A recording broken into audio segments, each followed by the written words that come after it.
Hello, everyone.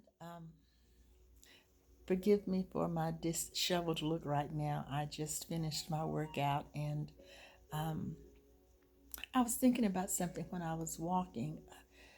I do a blog every week on Monday, Wednesdays, and Fridays, and I was thinking of a topic for Monday, and I started thinking about New Year's resolutions. That's something that we all do. I'm guilty of it myself.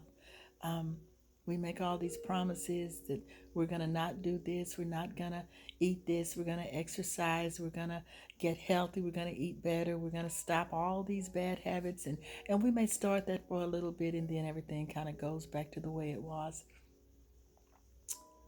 But have we ever thought about just living for God?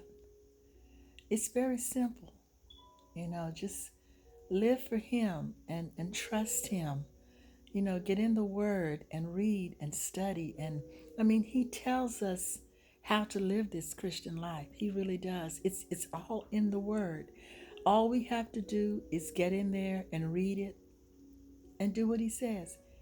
He didn't give us this life and just leave us on our own to figure everything out. No, He had it all planned for us. It's all in the Bible.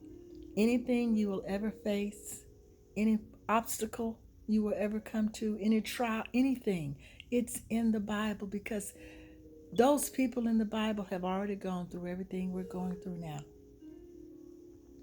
And God tells us how to do it, how to get through it, how to be successful, how to be healthy, how to have a good marriage, how to have a healthy family, how to raise our kids, how to be a good wife and a good husband.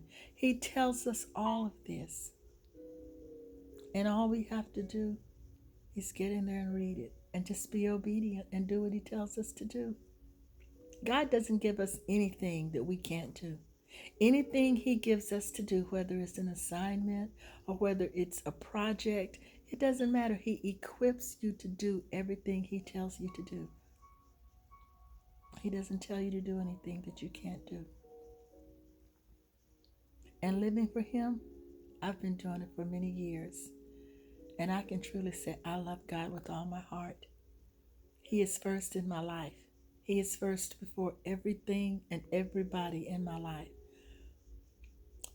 There was a calling placed on my life by God years ago, and I have tried everything within me to walk in that calling. With the help of the Holy Spirit, I think I do pretty good. I've had assignments where I speak.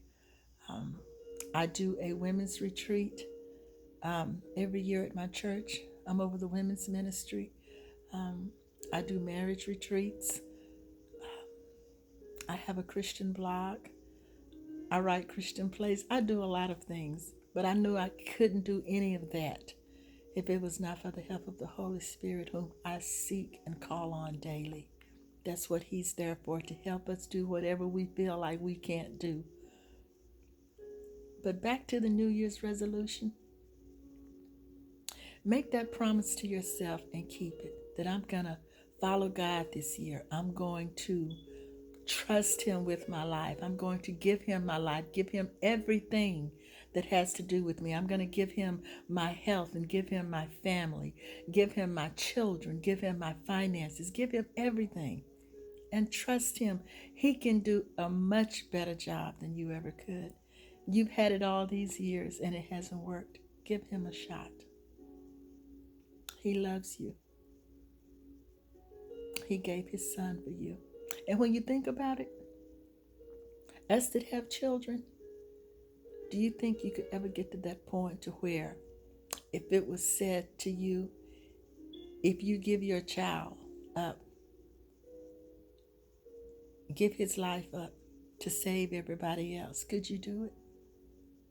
Now, there are some of us that would say, oh, yeah, I could do it. No. Well, I love God and I'm a Christian and I have been for years. And I seek Him on everything. And I know He loves me. I know He loves me dearly. But I can honestly say, if I had the opportunity to give up one of my children to save this world, I couldn't do it. I'm not God.